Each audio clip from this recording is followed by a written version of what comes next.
Hello everyone, today we're working on this frost-proof outdoor spigot.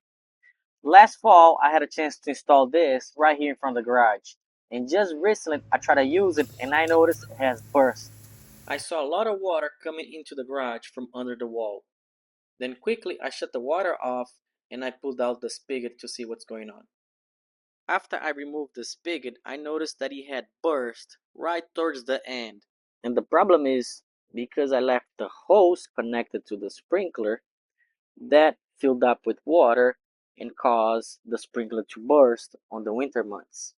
And that kind of defeats the purpose of the frost-proof spigot, where you shut the water off back here and all of this has no water inside throughout the winter months. Therefore, it won't freeze.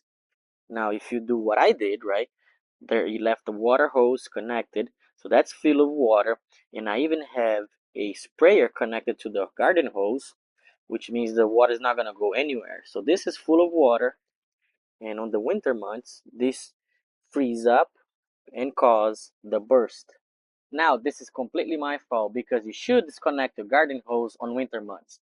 The good thing is that when we installed this outdoor spigot, I did add a service loop on the inside. And a service loop is nothing more than leaving enough slack on the inside so you can slide your spigot in and out and replace it if you do need. Well, now that we have it, let's replace this spigot. A trick that I always use is after pulling out the spigot from the wall, I lock it with pliers just in case the PEX decides to go back into the wall. And now, months after being connected, I remove the garden hose from the spigot. I use a backup wrench to hold the female fitting in place, and I break the spigot loose with channel locks.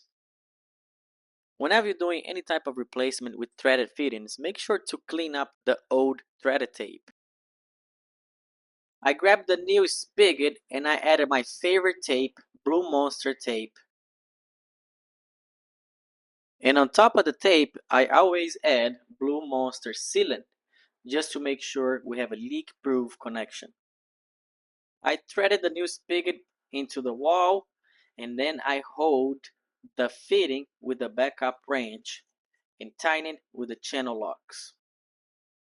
I make sure to add enough silicone in the hole where the pipe comes out and also around the spigot.